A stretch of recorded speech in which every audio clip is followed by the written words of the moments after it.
Notre secours est dans le nom du Seigneur, qui a qui a fait le fait le ciel ciel et et la la terre. terre. Je suis avec le frère Franck Dubois. Le frère, Bonsoir. voilà, le frère Franck Dubois, comme vous pouvez le voir, est un frère dominicain. Il est habillé, il est revêtu de blanc comme moi, et il est arrivé quelque temps avant moi dans l'ordre, puisqu'il en est à sa 20e année dans l'ordre. Et entre autres, thèse sur Grégoire de Nice, donc docteur en théologie. Père maître des novices. Père maître des novices, ça ne vous dira peut-être rien, mais ça veut dire que c'est lui qui forme les frères quand ils, leur première année, quand ils rentrent dans l'ordre, ce qui est quand même un poste à haute responsabilité. Parce que c'est lui qui les forme et c'est moi qui vis après avec. Donc on compte sur le frère Franck pour les former comme il faut. Et puis en même temps pour y arriver, parce que c'est pas toujours facile, vous pouvez prier pour lui. Qui est aussi curé de la paroisse espagnole à Strasbourg, et qui a écrit un livre. Alors il apparaît à l'envers sur l'écran, mais je l'ai quand même incrusté à l'endroit. Attention, chute d'ange. Pourquoi, sous-titré Pourquoi le pangolin aussi monte au ciel. Chute d'ange, donc c'est un livre aux éditions du Cerf qui vous coûte 18 euros, c'est-à-dire que c'est pas cher. Je vous encourage à l'acheter. En tout cas, j'espère que notre petite conversation de ce soir vous incitera à y aller parce que c'est un bon livre qui se lit très facilement. C'est un livre, Franck, que tu as écrit à la faveur du confinement Oui, pour, j'allais dire meubler tes heures perdues, mais on n'en a pas trop dans la vie religieuse, mais en tout cas, c'était probablement un temps propice à la réflexion, à la rédaction. oui, tout à Alors, fait. ne faisons plus durer le suspense, allons-y directement. Moi, j'ai pas mal de petites questions à te poser. D'abord, commençons par poser le décor. Oui. Frère Franck, Mm, le diable est un ange. mm, Commençons par là. Est-ce que tu peux oui. nous redire ce qu'est un ange pour qu'on soit sûr qu'on parle bien de la même chose et que tout le monde nous comprenne? Très bien, oui, oui. C'est une bonne question parce que dans la Bible, il y a des anges à toutes les pages, à peu près, mais qui ont plusieurs noms. Principauté, puissance, esprit, ange, démon. Tout ça, ça désigne la même réalité qu'on va appeler ensemble ce soir un ange. Voilà. Plusieurs noms, une même réalité. Qu'est-ce que c'est qu'un ange? Bah, comme son nom l'indique, c'est un nom qui nous vient directement du grec. En grec, ange, c'est angelos. Et qu'est-ce que ça veut dire angelos en grec? Ça veut simplement dire messager. Donc, les anges sont des messagers qui sont là pour nous parler originellement, en tout cas, de Dieu, pour parler de Dieu aux hommes, mais aussi on s'aperçoit vite dans la Bible qu'une autre grande fonction des anges, c'est de louer Dieu, de chanter sa louange au ciel.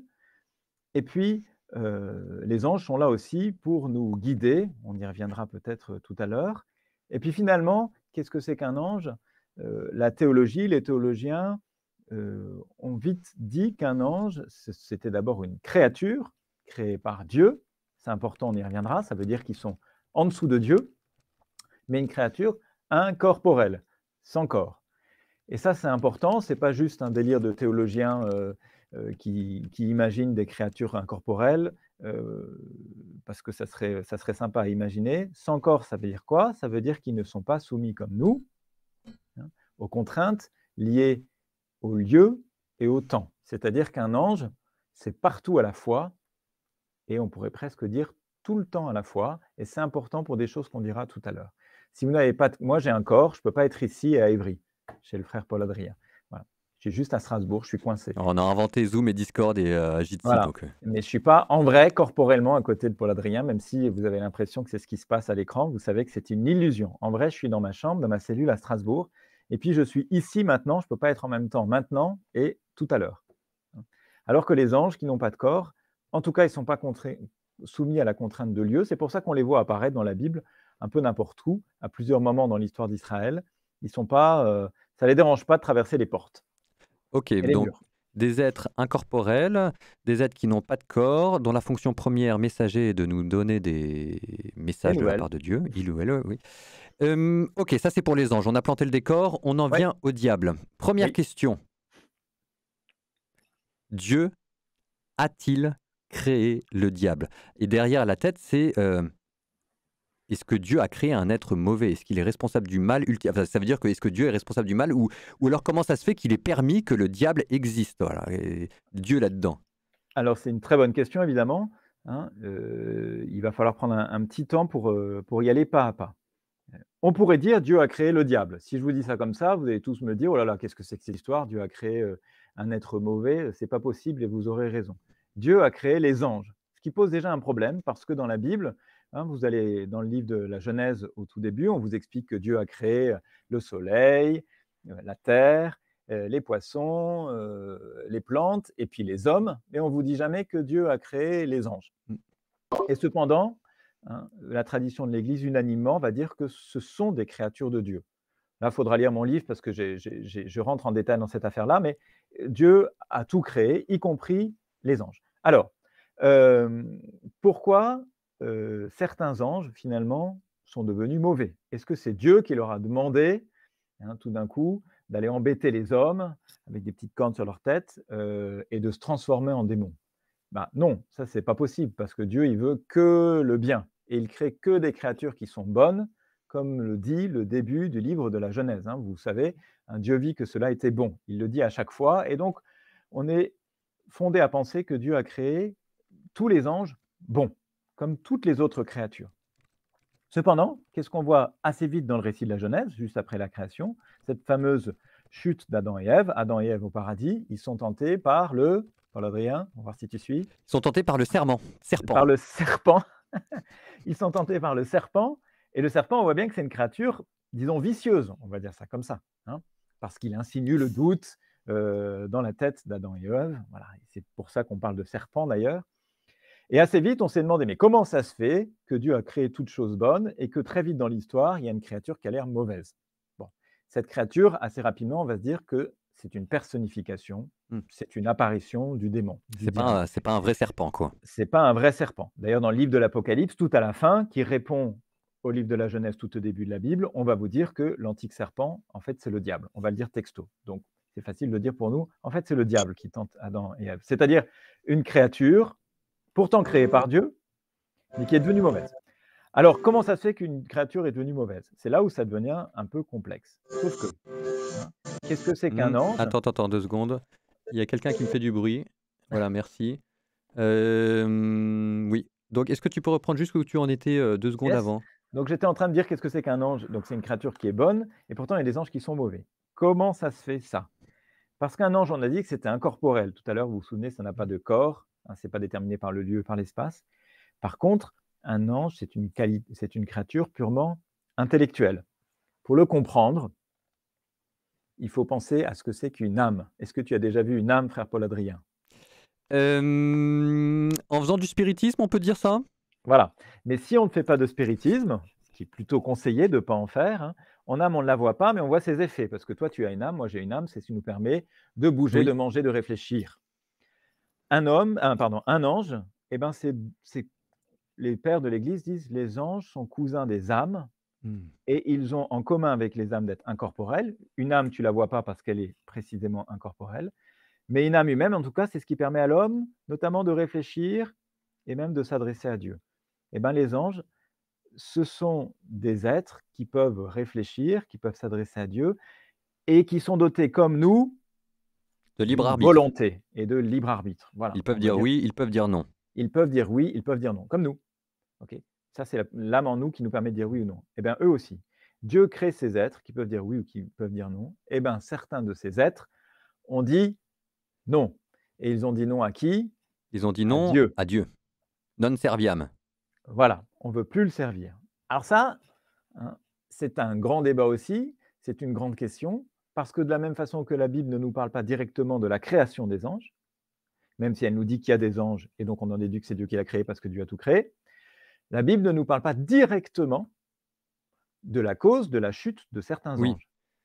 On sait que le serpent était là, et qu'il a tenté le diable. On sait qu'il y a des anges mauvais, mais la Bible, ce que tu es en train de nous dire, c'est que la Bible ne dit pas explicitement d'où ça vient. Pas directement. Cependant, il y a quelques indices quand même dans la Bible. Et par exemple, un livre dans le Nouveau Testament qu'on lit rarement, mais qui est pourtant tout court, qui est la lettre de Jude. Donc c'est dans le Nouveau Testament. Donc Hein. la lettre de Jude, hein, pour ceux qui nous suivent, la lettre de Jude, je rappelle que vous avez dans le Nouveau Testament les évangiles, les actes, les lettres de saint Paul, la lettre aux Hébreux et ensuite vous avez, des lettres d'autres auteurs, de saint Pierre, de saint Jean et là-dedans vous avez saint Jude. Ça doit bien faire 5-6 pages, pas plus et c'est vrai que Voilà. personne ne la lit, pardon. Alors, on la lit peu, c'est vrai. Hein, c'est tellement court qu'il n'y a même pas de chapitre, il n'y a que des versets. Donc en Jude 6, verset 6 de la lettre de Jude, on lit ceci. quant aux anges qui n'ont pas conservé leur primauté, mais qui ont quitté leur propre demeure. Qu'est-ce que c'est que leur propre demeure, Paul-Adrien, des anges? Le ciel? Le ciel, hein, on voit que c'est une métaphore, puisqu'on a dit que les anges n'ont pas de corps. Mais mettons, on comprend leur propre demeure, que c'est les anges qui ont quitté, entre guillemets, le ciel, c'est-à-dire la présence de Dieu. Quant aux anges qui n'ont pas conservé leur primauté, mais ont quitté leur propre demeure, c'est pour le jugement du grand jour que Dieu les a gardés dans des liens éternels au fond des ténèbres. Puis dans la deuxième lettre de Pierre, chapitre 2, verset 4, autre livre du Nouveau Testament, qu'on lit peu aussi, Oui. il est écrit: Dieu n'a pas épargné les anges qui avaient péché, mais les a mis, pareil, dans les enfers. Hein. Euh, ça veut dire que l'Écriture, la Bible, c'est quand même pas rien, hein, le Nouveau Testament garde la trace, hein, de quelque chose qui a dû être présent dans les Mmh. premières communautés chrétiennes et peut-être même dans l'enseignement de Jésus, hein, que des anges qui étaient bons ont péché, et s'ils ont péché, c'est parce ils sont doués du libre arbitre et que volontairement, ils ont refusé Dieu. Et d'ailleurs, Jésus dit à un moment dans l'Évangile: je vis Satan tomber comme l'éclair. Et ça, on peut se dire que peut-être c'est en lien encore avec cette idée des anges qui chutent parce qu'ils ont Mmh. péché, ils ont refusé Dieu. Maintenant, il y a une question dans la question: Pourquoi? pourquoi? Et là, pareil, la Bible ne le dit pas explicitement. Elle parle de la chute des anges, on vient de le voir. Elle parle d'anges qui ont péché. Ça veut dire, s'ils ont péché, ça veut dire qu'ils étaient bons et qu'ils se sont déterminés pour le mal. Ça nous rassure. Ça veut dire vraiment qu'ils étaient bons à la base. Hein. Pourquoi? Alors ça, c'est plutôt les pères de l'Église qui commencent à réfléchir, les premiers chrétiens, Augustin et les autres, qui disent, au fond, sans doute que c'est l'orgueil qui a fait pécher l'ange. Et en fait, la Bible en parle un petit peu aussi d'ailleurs, une fois qu'on a cette piste. Parce que par exemple, dans la lettre à Timothée, Timothée dit, il ne faut pas que l'évêque, il ne faut pas nommer un évêque trop jeune. Il ne parle pas du tout des anges, il parle Mmh. d'un évêque, un responsable de communauté. Il dit, un responsable de communauté, il ne faut pas qu'il soit trop jeune, parce que si on le nomme trop jeune, il va être orgueilleux et il va tomber comme l'ange est tombé. Hein? C'est-à-dire que Paul, hein, il a cette idée que l'ange est tombé par orgueil. Hein.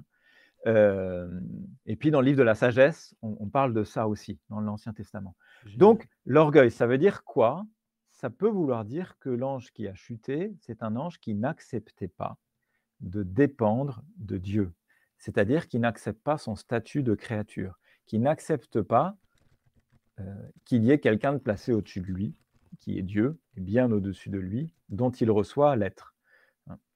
Ça, c'est une théorie, ce n'est pas la seule, qu'ont pensé les premiers chrétiens en essayant de se dire comment ça se fait qu'un être purement spirituel, créé par Dieu, qui en plus est partout et en tout temps, c'est-à-dire qui est omniscient, qui peut tout savoir, parce que si moi et toi, nous étions partout et en tout temps, on pourrait tout savoir, Oui. d'une certaine façon, comment ça se fait qu'un être aussi puissant a pu, sachant à peu près tout, et connaissant Dieu d'une façon bien plus parfaite que nous, a pu déchoir, Oui, a pu un jour ne plus choisir Dieu. sachant qu'il savait qu'il terminerait en enfer pour l'éternité, quoi.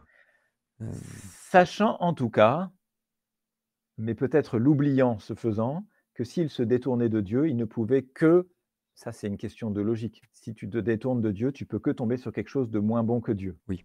Un peu moins bon et finalement absolument moins bon. Mais ça, c'est le mystère du mal dont nous avons malheureusement tous l'expérience. Il nous arrive de nous entêter dans une mauvaise direction, alors qu'on sait bien qu'on est dans une mauvaise direction. Mmh. Et la rage, l'orgueil, que sais-je, peut nous, heu, voilà, nous entêter et nous faire persévérer dans un choix dont on sait pourtant qu'il n'est pas le bon. Alors l'ange, par hypothèse, aussi. Alors là, tu as parlé de la lettre à Timothée et tu as parlé de la sagesse Oui, pour nous dire qu'il y avait peut-être le péché d'orgueil derrière. Je oui. note que tu n'as pas parlé d'Isaïe et d'Ézéchiel, qui sont des passages que l'on parle, que l'on réfère souvent au Ouais. diable. Alors voilà, ça encore, j'invite, les auditeurs à ceux qui nous suivent à aller lire le bouquin. Je ne fais pas juste ça pour faire de la pub pour le bouquin parce que c'est c'est des choses qui sont assez pointues et en quelques minutes, Oui. on a Moi, peu le temps d'aller voir. Mais malgré tout, hein, je fais de la pub pour ton livre, hein, je il faut réponds quand même à l'acheter. la question. En Isaïe 14 et en Ézéchiel 28, hein, si ceux qui nous suivent peuvent aller voir, Isaïe 14, Ézéchiel 28, vous verrez dans le détail, c'est facile à trouver dans la Bible. En Isaïe, hein, on nous parle de la chute de l'étoile du matin. Hein. Et cette chute de l'étoile du matin, quand on a traduit ce texte d'Isaïe, qui est donc en hébreu, en latin, on l'a traduit par Lucifer, l'étoile du matin. Et en fait, on nous parle de la chute vraisemblablement d'un roi. Et en Ézéchiel 28, on nous parle aussi de la chute d'un roi. En Ézéchiel, la chute du roi de Tyr, qui a chuté, hein, par orgueil aussi, qui a chuté par orgueil, se considérant plus beau que toute autre créature. Ce sont des textes qui, à la base, nous parlent de réalités, j'ai envie de dire, politiques. On nous parle d'un roi qui a chuté par orgueil en Isaïe, en Ézéchiel. Mais très vite, ces textes ont été interprétés de façon allégorique, symbolique, comme parlant en fait de la chute, non pas d'un roi, mais pas n'importe quel roi, celui qu'on appelle le prince, que Jésus même appelle le prince de ce monde, le prince des démons, Satan. Mais il est vrai que si vous lisez ces passages d'Isaïe et Ézéchiel, vous n'allez pas d'abord y voir une histoire qui parle du diable, mais la tradition s'est emparée de ces textes pour voir là, d'une façon allégorique, imagée, de parler de cette chute du diable. Mais les premiers textes que je vous ai donnés dans le Nouveau Testament sont en fait plus clairs, Ah d'accord, même d'accord. s'ils sont moins prégnants dans la tradition. Oui, parce c'est ça, parce que moi, c'est, à chaque fois, j'oublie ça, donc j'irai voir donc dans l'Île de sagesse et Timothée. Mmh. Derrière, moi, je me disais que dans Isaïe, en fait, on parlait bien d'un roi, mais la manière dont on décrivait le péché de ce roi était tellement superlatif Voilà, qu'on avait l'impression que c'était pas un péché humain, quoi. tout à fait, hein. Parce qu'il dit, ce roi, hein, je peux citer un peu ce passage d'Isaïe, hein: «Toi qui avais dit», donc c'est une invective contre ce roi: «Toi qui avais dit dans ton cœur: j'escaladerai les cieux au-dessus des étoiles de Dieu, j'élèverai mon trône, je siégerai sur la montagne de l'assemblée, hein, je monterai au sommet des nuages, je m'égalerai au Très-Haut». Donc c'est un roi qui est complètement, comment on appelle ça? Mégalo. Mégalo, merci, et tellement mégalo qu'on se dit: «On ne parle pas d'un roi humain». Finalement, on veut aussi parler d'un autre roi, encore une fois, celui que Jésus lui-même appelle le prince de ce monde, hein. Mais c'est déjà une interprétation qui est, classique dans l'Église, hein, Mmh. qui est très ancienne, mais il faut avoir les clés pour comprendre. Alors toujours pour rester sur le sujet de la chute, Oui, est-ce que cette chute alors il va y avoir 2 questions. ouais. Est-ce que cette chute est définitive? Mmh, Est-ce que le diable pourrait, faire amende honorable? mmh, Après mmh, tout, on va quand même pas lui souhaiter de rester longtemps en enfer. Nous, on n'a pas mmh, envie d'y aller. Pourquoi est-ce que lui, on aurait vraiment envie qu'il y soit? Et mmh. deuxième question, est-ce que Dieu peut pardonner au diable? Alors, les 2 questions sont liées. La réponse facile, c'est Jude 6, 2 Pierre 2, 4. On vous dit que l'ange est tombé et qu'il reste dans les liens éternels. Ah oui. Il a gardé dans les liens éternels au fond des ténèbres, Ah. hein. Et donc, ça, c'est dans Jude. Donc, l'Église, très tôt, parce qu'elle le reçoit de la Bible, et c'est pas rien, c'est l'autorité la plus grande, hein, celle de la Bible, nous dit que le diable éternellement est damné, condamné. Ok. Alors, maintenant, si on essaie de comprendre pourquoi, il faut revenir à ce que je disais d'entrée de jeu. Un ange, ça n'a pas de corps, hein. Un ange, c'est une créature qui est purement intellectuelle. C'est-à-dire que l'ange, contrairement à nous, a les moyens de savoir. Il est créé par Dieu. Je vous ai dit que un ange, et on le sait, hein, dans le livre d'Isaïe, au chapitre 6, on voit les anges qui sont tournés vers Dieu et qui chantent ses louanges. Ce sont des créatures qui voient Dieu, ou si elles ne le voient, qui voient Dieu, pour faire simple, et qui sont omniscientes. L'ange a tous les moyens pour comprendre. Il a tous les moyens pour comprendre que Dieu est son créateur et qu'il faut donc lui adresser sa louange. Si un ange, des anges, sachant tout cela, quand même chute, entre guillemets, on ne peut pas leur donner d'excuses. Nous, quand nous chutons, nous, quand nous faisons le mal, le plus souvent, on pourrait débattre de ça, mais le plus souvent, on peut se dire qu'on se trompe. C'est-à-dire qu'on prend un mal pour un bien. D'accord? Hein, je mange ce gâteau parce qu'il me fait envie et j'oublie ou je ne suis pas conscient qu'en fait, si j'en mange trop, je vais être malade, quelque chose comme ça. Alors, c'est une question qu'on peut débattre, mais en gros. En tout cas, l'ange, il n'a pas cette excuse-là. Il sait, et le sachant, il se rebelle contre Dieu, et donc il est d'une certaine façon inexcusable. Et puis surtout, nous pouvons toujours nous convertir, parce qu'on peut toujours mieux comprendre qui est Dieu, après coup. On peut toujours mieux comprendre qu'on a fait le mal, après coup. D'accord? Mais si l'ange, il sait tout depuis le début, il n'a pas à se convertir, parce qu'il ne va pas en apprendre plus. Il sait déjà tout, et sachant déjà tout, hein, il tombe. Donc, il ne va pas se convertir parce qu'il ne va pas avoir d'informations supplémentaires qui va lui permettre de redresser son jugement. Alors, comme c'est une question qu'on me pose souvent, je sais qu'il y a une question derrière, mais est-ce que Dieu pourrait? Mmh. Alors, c'est une grande question. Et là, je m'avance un peu. J'espère ne pas être hérétique. En tout cas, je ne suis pas hérétique en disant que l'ange ne se convertit pas, le démon, pardon, ne se convertit pas, parce que ça, l'Église l'a défini de façon dogmatique. Maintenant, il y a un enseignement officiel de l'Église qui dit non, euh, l'ange damné, le diable, ne se convertit pas. Ça, c'est de foi catholique. Alors, Qui vient, donc ce que tu disais dans pourquoi? le livre de Jude, les liens éternels de l'enfer. Entre autres. Entre autres ça, et aussi de la science parfaite de Oui, l'ange qui, si, sachant, il y a pas de raison qu'il se convertisse en fait, ok. qu'il ait de deuxième pensée. Maintenant, est-ce Mais que donc Dieu c'est pourrait? aussi une question, juste ce que je voudrais dire, il me semble que ce n'est pas une question de pouvoir de Dieu. Dieu pourrait, à mon avis, hypothétiquement lui accorder le pardon, mais c'est une question de justice, hein. La justice divine, hein, n'admet pas que cette créature omnisciente se rebelle, sachant ce qu'elle fait contre lui. Et voilà, c'est plus une question de justice que de pouvoir, parce que Dieu, il peut tout. Donc, par hypothèse, il pourrait.